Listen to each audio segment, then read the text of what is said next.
What's going on? I'm Adam Swartz, the host of Cool Places with Cool People. I am so honored to have my boy Adam over here, who just opened his first location. It is called the Animal House Fitness in Riverside. This place is amazing, bro. I've been following you on Instagram for months now, and I am so excited we were able to connect up, and I cannot wait for people to hear the story, dude. Like, awesome. I'm super honored to have this podcast with you and to be the first one you've ever done, man. So thanks for being on here, dude. My pleasure, man. Honestly, like, so humbled at the opportunity to kind of just share our story and share our vision. It's been a huge process. But we're here now, and now we get to kind of bring this space live, and we get to kind of demonstrate and showcase what our training is about. Yeah, so why don't you tell people kind of like your history, your past, like what made you open the gym, what made you even leave the corporate world to kind of do your own thing, man? Got it, man. Honestly, I'm a passionate individual. Athletics has been a part of my life for forever. I played football here at a local high school, John W. North. We shared a tiny bit of success. I mean, every single one of my years, I was playing in a championship football game. Attaboy.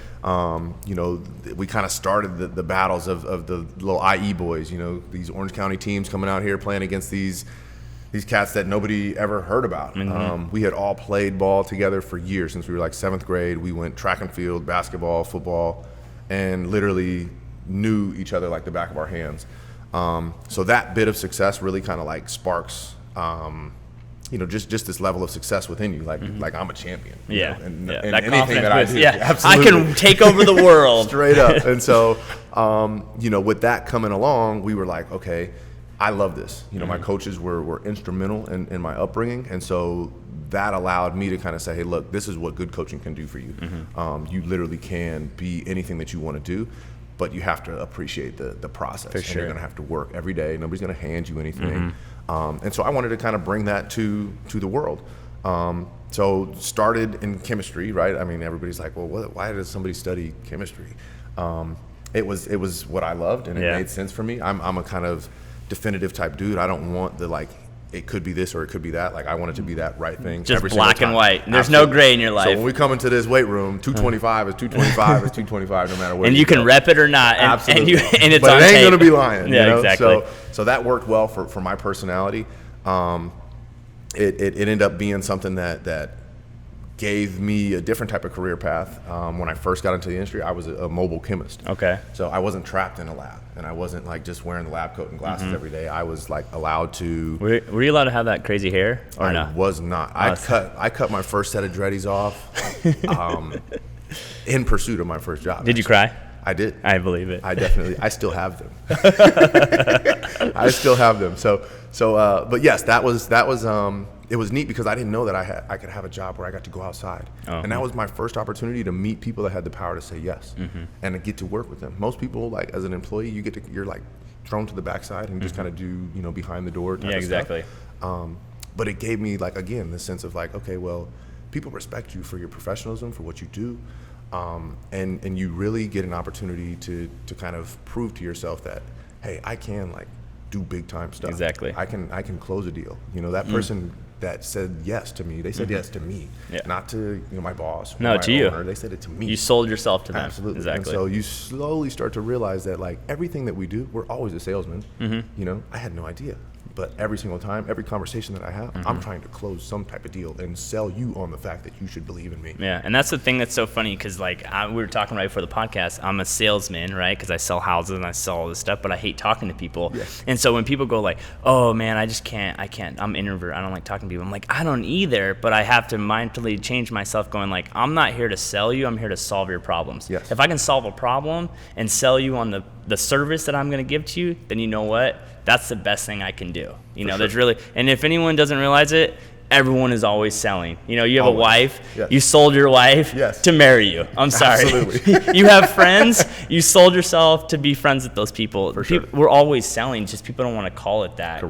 Because selling is so cheesy and people it's got hate this negative connotation. It's like dirty when it comes out of my mouth. I feel like I need some mouthwash right now when I say it. So, all right, so you were a chemist, right? You were teaching, and then all of a sudden, what was the moment you're like, screw this, I'm out? It really came, so my nights at the lab were nuts, okay? I worked a split shift. My wife was a medic. with AMR. So she'd be gone out of the house like 4 in the morning. Okay? So that left Adam to bringing the kids to school. Okay, get to the lab at like 8:30. I'd work a 5-hour straight shift. Boom, go through. I'd leave, go to practice, coach at the high school for a good hour and a half, 2 hours. Pick the kids up from the after school program at 5:30. Come home, dinner, homework. Wife gets home at 7 on a great night. I go back to the lab. Yeah. Okay, that was continuous. Boom, to be paid on Tuesday, broke on Wednesday. And it was like, nah, I can't do this until I'm 65. For life, yeah. There's no way in hell this is gonna happen. So meanwhile, I was doing like a side gig with a buddy of mine who runs a performance facility, and I kind of did a tutelage underneath him for a good 4.5 years or so. And I was like, I need to figure out a way that I can do this like full time. Yeah, like this is I can have the worst day in the lab. Nothing goes right. Instrument breaks. Have to recalibrate, make standards, blah, blah, blah, blah, blah, and go train these young ladies, and everything was hunky-dory. So I'm like, okay, this is what gives me life. This is what I love to do. This is my passion. This is my calling. Let me figure out a way to get this done. So we started an online like nutritional company, and I was doing like online coaching. Working at the lab, I sat at a computer, so I'd be like on the computer and like double screens. Absolutely, right? So I'm like running these little camps and whatnot, and it was great because I had clients in Georgia, Atlanta, New York, Florida, all this stuff, and I was making like decent money to kind of like do some side hustle stuff. And I'm like, well, what happens if like I called it a power hour? I would literally spend like 10 minutes where I was reaching out to new people, 10 minutes following up, 10 minutes making a post, personal development, so on and so forth. So it kind of gave me the skills to kind of build and kind of market myself. But I was like, I need to make sure that I got my own stuff in order. Like I still want to be my own brand. Yeah. I don't want to work and be an employee of this agency. So I started doing boot camps, and I was now physically working with people and like in person. I'd see them. I'm like, okay, I love this. This is what I need to do. And my old roommate from college, he hits me up. He's like, Adam, you want to open a gym? I'm like, bro, really? Don't threaten me with a good time. The only reason I never did it is because I did not have like the disposable income to launch the facility. So, he gave me his blessing and invested in my skill set, and the rest was history. Yeah, but what's funny is like people always like, I feel like a lot of people like that aren't in the position or were in the position you were, like that job you absolutely hated, and then like you said, like get paid Tuesday, broke Wednesday. So it's like if you're broke, you're broke. Like it don't matter, like money's not making you happy, you don't have it anyways. But then it's like it's the lack of looking for opportunities, right? Yeah. And I feel like that's why people don't grow, is an opportunity comes up and they're so scared to make a decision, they just don't move. Yes. And then the opportunity passes. I was scared out of my mind. I threw up when I signed my lease for my office. I threw up. I'm telling you. Yeah, it was scary. Just this Sunday, right, having the launch event, like I literally was sick to my stomach. I woke up, I went and grabbed food for the kids and wife, and I come back home and I probably took like 4 bites of the burrito. And I was like it's just huge. Like I've gotten great support. I've shared this thing, and like I feel like everybody is going to be here. But then at the same time, it's like the reality could be no one shows up. Nobody's here. No one's here. And then you're like, okay, let's pack everyone in one corner so I can take that Instagram post. Yes. And literally as soon as 11 hit, Adam, it was go time. Like my wife showed up, then she's got the twins in the car. And like usually she wants to do her last little minute touch-ups, and she didn't have time to do that. As soon as she came in here, like photographs, like meet people, and she's like the stark opposite of me. Like she doesn't want to meet, talk. Like I'm a butterfly. I'm talking to everybody. We call it the free bird. Yeah, we're just a free bird. I'm just going. But it was such an amazing Sunday to like share this space and bring this thing live. And know that you got your community involved. I think what I've like learned over the years, like we just did an event for someone like the other day, and like the feeling of the moment is more valuable than any dollar that anyone can ever give me. Agreed. The moment, you know what I mean? Yes. And like the moments in life that you'll never forget. And it sounds so cheesy, and I feel like it's on a Hallmark card, but like literally those are the moments that are like, dude, this is all worth it. It was. Worth it. When you see those clients that, some have not been with me for a while because they're in season or whatever it may be, but they come back and it's like, this is what I do it for. Yeah. Those moments where they kind of have like that aha moment, or the parent sends me the text like saying, you've changed my kid's life, or they couldn't have done this without you type stuff. And it's like that's what coaching did to me. My coaches definitely instilled a belief in myself that I am deserving of all the good that happens in my life, so long as you put forth the effort and the energy and show appreciation and acceptance of those that helped you get here, right? Because this didn't happen, you know, by accident. You know, this is a culmination of creating great relationships and people seeing what we've got within and saying, hey, look, I want to give you a chance to take this to the next level. Yeah, and I think people don't realize, but coaching is like, my coach was the same way when I was high school. I was a cross country star, track star, won league, all that stuff. Dude, I was at his house at 6 a.m. every morning training with him. Like me and him running, swimming in pools when it's freezing outside. Him sitting there, and like that process of showing, like, okay, when you work hard, it will come forth. It shows. It will. And it's like, that's what we were talking about before. You like interviewing coaches, you're like, no, you don't fit the culture here. Not gonna work. You're not going to work here. You're here to grow people, not to just bring them in, run them through a routine, and then dip them. I don't want robots. You know, like the thing is, you know, people come to me and they're like, hey, I want my kid to be, you know, for example, I work with a bunch of soccer kids. They come to me and they say like, I want my kid to be a better soccer player. And it's like, okay, well, I need your kid to be a better mover, a better stander, a better balancer, a better, like, all of these things before I can turn them into a better soccer player. Everybody comes to me and they think, oh, okay, well, you're going to get me faster. And they just want to get faster. But I need you to be able to balance. I need you to be able to, like, I need to get strong enough to be able to do these things.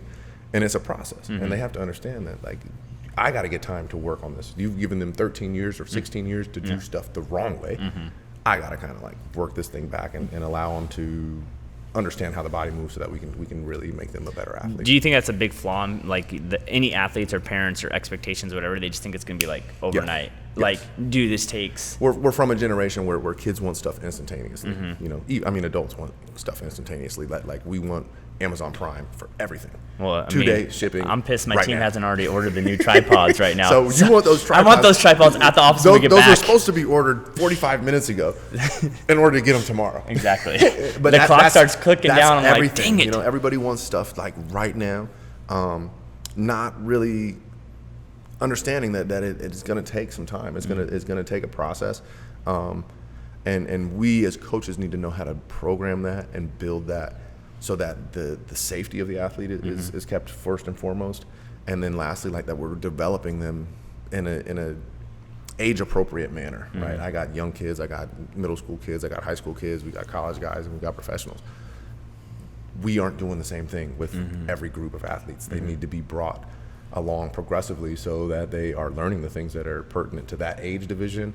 And as they kind of demonstrate proficiency, now we move into the next realm. I do have a question for you. It's always like a myth or whatever. Like, do you feel like certain age kids should start lifting weights? Is that like, because I remember coming up, it was like, oh, if you lift too soon, you're going to be short. Yeah, that's a proven myth. Now, we should, when we're working with younger kids, obviously we aren't going to have them doing stuff like, you know, a squat-tober, for example. Like we're loading heavy weight on our backs right now. You wouldn't do that with a young kid, right? But it is shown that kids have a higher propensity to reach their genetic potential when we tap into them lifting and training at an earlier age. Now, that doesn't mean we have to load their spine and load them with heavy weights. We can do suspension stuff. We can do resistance bands, and that will spark the body to grow, right? And if they learn how to kind of control their body at a younger age, then we can really like maximize that full range of motion and get strength throughout the entire range, not just the middle ranges that are kind of dictated once life happens. So are you training mostly just like young athletes, professional athletes, semi-pro, or are you also trying to bring in, you know, like I know something that faces for me, like I know because I sit down so much because I have a lot of like, I'm having to like do that right now. Are you training everyone, or are you focusing more just on that niche? So my niche is definitely, you know, the athletic performance side of things. As we've gotten into the new space, you know, we are definitely trying to open up the space to kind of enable general population to train quote unquote like athletes. We want to have an approach such that, you know, this place is like a collegiate weight room. Right? Like most people are afraid to touch weights because they don't know how to lift weights. It's an overwhelming process. They walk in here and they're like, oh, what the heck do I do? How do I program this? They just don't know. So the goal is to educate folks so that they can do this on their own, right? It's not to be like, oh, well, you can only get the results if you come here and train with X, Y, or Z. It's to educate. And it's to educate the parents, it's to educate the athlete, it's to educate the entire process. There's a scientific approach to getting this done. We don't just pull programming out of the air and say, this is what we're going to do today. there are proven methodologies to get the results done the way they need to, depending on what it is that they're looking for. So we are going to try to branch out and offer, some programs for the general population, such that we get a bigger presence here. Yeah. But yes, my niche is definitely the youth athletic thing, because they're here. They're going to be here for a long time. Yeah. And if you do it well, you kind of grow relationships with these folks, and you get to watch them grow and do some inspiring and that's the things. thing too. It's like it's so important because there's so many coaches out there, and there's so many of these. I know everyone knows my background was in baseball, so I would see these baseball factories, and I'd be like, that guy knows nothing what he's teaching these kids. Correct. I'm around professional coaches all the time. This guy has nothing, and it's like so hard to fall into that. Like, the like, oh, this kid knows what he's doing because he maybe had one guy get drafted. Okay, congrats. The guy was super athletic. You see a lot of that in this industry, and I try not to step on toes with regards to like, I can only teach you skill sets in football because that's what I played. So I'm not going to sit here and tell you that I can teach you technical soccer work or technical baseball work or technical anything other than football. Like if I'm going to do sport specific stuff, it's going to be football. Other than that, my whole title is about performance and improving the way you move and getting you stronger. Improving your quickness, your agility, that's what I will take on. But all the other technical stuff, I'm going to let that be done with the someone coaches else, that have that So skill. how often are you having your people training here? I like to see them at least twice a week. We've got packages where it's 3 times a week. Some of our pro guys are coming in here 5 days a week. But most oftentimes we're kind of undulating the training such that one day will be a sprint specific day, another day will be, weight training. We do a bunch of balance work. We do, plyometrics. Just depending on how their bodies feel. Everything is kind of we have a plan, but depending on how the body is feeling, we need to adjust. One of the big things that I try to push heavy on my guys is the recovery process. When you start getting later into your career, everybody knows you can play ball. Everybody knows that you're pretty talented and you're skilled. So the way you differentiate yourselves as a professional is now I take care of my body on the backside. We say a lot, the best ability around here is availability. So if you can play and you can get down, then you've got a shot to make somebody's roster or, improve your opportunity because you're there to practice. And so we like to see them, work diligently, work with purpose, work with good intent. Don't just be busy to be busy. You know what I'm saying? Like, there's no point to have me bring a baseball guy and throw for 3 hours. He can throw for 45 minutes. And be good to go.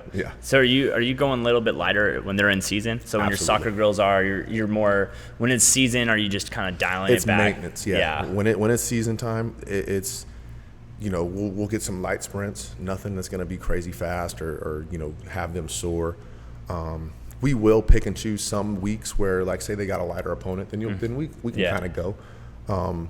Again, it's to prove to them that they still have what they think they have lost. And so you give them, you just got to kind of calculate those days. We don't want them to be ridiculously sore, because most of the stuff that I really try to focus on and teach people, that speed is a nervous system thing. It has nothing to do with big, fast, crazy looking muscles. It's all about your nervous system's ability to fire and turn things on and do so in the correct patterning. Like, they need to just go boom, boom, boom. If I exhaust your nervous system, then it's overloaded. It's over. You know what I'm saying? I don't care if it says speed day on paper. You're not going to do it. It's overloaded. And then are you trying to work with? So you're going lighter. What do you feel about students or kids that are playing like multiple sports? Like, do you encourage that? Like, I remember coming up, like when I was like, guys like, I only play football. No, you can't. Like, those are like coaches like, you have to focus on football. But do you like athletes that are like soccer, basketball, other items? I agree with it at a young age. I see too many kids like at 7, 8, 10 years old that are just specialized in one sport. I don't think that's a good idea. As kids, when we were outside, man, we're playing everything. It didn't matter. We were playing street hockey. Absolutely. So we went outside and we ran on the street. We played baseball, we played soccer, we played basketball, we played football. So we learned how to maneuver in a multitude of different ways. Nowadays, it's like when all you do is play one sport, the overuse and repetitive injury scene really starts to become prevalent. So I like to see it get switched up because it just changes a different muscle pattern and different energy system. So I think you learn a lot. Now, down the line, you can probably specialize, but I think initially you should play a bunch of different things so that you can kind of figure out how your body moves and what you enjoy, and you grow as a better human as a result of that. Yeah, I mean, I think the one thing I've been like, I mean, super impressed with you just like in the last hour or so we've been talking and whatever. It's like, dude, it's all about like making your athletes better people. Yes. You know what I mean? Like, big time. That's like so like the non way to do it. And it's so, like we said, it's like this so non-cheesy thing to say, but it's like true. It's like you're just helping these kids, man. That's it. Like I am in a tremendous position to use my influence and use this opportunity to teach. You know, like I was in the classroom because that's what I love to do. But in the classroom, I had stipulations that I had to kind of like adhere to. You got in that box, and I'm man. like, nah, you're not gonna keep me in a box. Yeah. You know, like I need to be able to relate to these people in my own way, and share my story unapologetically, unfiltered. Like this is me, and this is what I've went through. I've made mistakes. I've screwed stuff up, but we're still here in this opportunity because we kept pushing on. And that's what I really want my kids and athletes to learn, is that it's not always going to be perfect. You know, we're going to make mistakes. We're going to fail forward. And I need it to be like a true experience. And that's how I make them better people. Like you're going to be a better athlete. You will. But I need you to be a better person first and foremost. And I think that's the thing. Like, you know, we've seen it because we're in the athlete. Like the odds of you making it are so slim to none. Dismal. But what you can grow as a person out of it will change your life. It will. It really will. Definitely will. I'm here in this position because of my success as an athlete, for sure.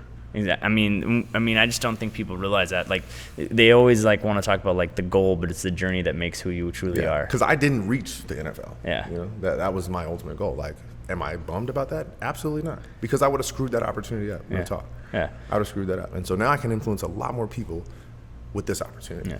It's funny, like, you know, people have had like ex-professional boxers in my life and in your life. It's like everyone thinks like, oh my God, and then you start realizing like, dude, I can help so many more people. Yes. I can help so many more. That's rewarding. It's rewarding. It doesn't matter how much money you make. And I don't care about that. I don't. I literally, people don't believe it. You just don't care. Yeah, like when you see that look on that person's face that you changed them or you helped them or something, it's like, dude, like I said, that moment in time, Absolutely. It's like frozen. It lives on forever. And you're right. I mean, it's super cliche. It's super cliche. But people that have felt it and experienced it know what we're talking about. I know. And it's like an addiction. And it really is. That's what you chase now. I always tell everyone I'm like the most selfish person in the world. They're like, but you help so many people. I'm like, I'm doing that because I like the feeling I get from it. From me. Like, I'm taking it from me. Like, I was like, you know, I'm a DM. And then you got right back and like, dude, I'm down. I'm like, yeah, let's freaking do this. Yes. And then it was awesome because you're like, I feel like we're just like, you're like, Tuesday, tomorrow? Yeah, cool. Let's do it. Let's do it tomorrow. There's no reason to wait. Like, why wait? Prolong it? Why prolong it? So that's like, it's like, there's just that quickness. Yeah. You know what I mean? I'm a hustler, man. I'm a hustler. And like this opportunity didn't arise by accident. Mm-hmm. It was literally because like people see what you do and they respect it. Mm-hmm. And you know, my like biggest fear is letting those folks down. Mm-hmm. You know, well, now you got to work for them. Now you got to work for people. We got to go. You got to go. It's go time. So what's the goal for this place? Like, obviously you want to bring the mainstream, you know, real fitness, real athletic, real the way you think kids need to be being trained, not the norm. Yes. What is the goal to bring this gym to Riverside? I mean, you've had your place for 3 years at your house. Yeah. Now you got a spot. Yes. Now you got a location. Yes. Now you're like, you're on. Google's hitting you up for freaking map drops. Hey, if anyone's coming here in the next few weeks, do not follow Google Maps. Yeah, it does not work. Don't follow that one. Don't follow Google. You got to punch it in on your own. Okay? Exactly. So what is the goal, man? So the goals here, man, are, you know, again, bringing the space to the community, and I'm a big educator, right? Mm-hmm. I love to teach and have people learn. So we want to use this hub as an opportunity for coaches to kind of collaborate and learn from one another. So we get out of this like I'm working against you mentality, and we're all collectively working with one another. You know, so monthly we plan to host seminars where our coaches will be hosting things, or we'll have outside agencies come and teach and give seminars, so that this becomes like an educational hub. And now we build a space such that it's not like built off of just memberships and like, you know, contracts. It's built off relationships. So we're going to have a group of coaches that all work here as their own independent, you know, entity, but we all collectively learn from one another. So we all have the same skill sets. So depending upon what brings you into this space, okay, if I need to lose weight, we're going to have a weight loss specialist. If I need to like dial my nutrition in, then we're going to have a nutritionist. If I am injured, then I'm going to have an ATC person head that. We're all going to work as a team though. so that we can make sure that we get these individuals the best results that they can possibly get. And that's what keeps people here. You get results, okay? And again, we want to just be synonymous for greatness. You know what I mean? For greatness. It's just getting that group of people, like they say, you are who you surround yourself with. Absolutely. I gotta build a team of people that do stuff better than me. I don't want a bunch of me's. No. You know? Like, No. I'm me. Yeah, we don't need more. I don't need more of me. Listen, there's only enough room for one Adam in this Straight room. up. Straight up. This is Adam's joint, and we got to bring other people in here, man. Absolutely. So, what's the best way that people get a hold of you? What's the best people to lurk on your stuff? Gotcha. Know more about the gym, and if you're a trainer looking for a new place to train, or you're a parent that has a child, or you're an expert, what's the best way to get a hold of you? My best deal is on our IG feed, Animal House Fitness, underscores in between each of the words. Drop a DM there. My contact information is there. Usually shoot me a text message. Our website is in the process of being updated to kind of reflect what we do now on a day-to-day basis. So that's a little dead. So don't click the link there. That'll bring you a whoops. But yes, IG is kind of like my my zone. That's definitely where I'm at. Perfect, man. Well, I definitely think, man, what you're gonna do here is gonna be epic. Thank you. And I'm super excited that we were able to connect, and I'm extremely excited to see what we could do in the future to help each other, man. Very well. For sure, Likewise, man. Thanks again, man. Appreciate you. Definitely.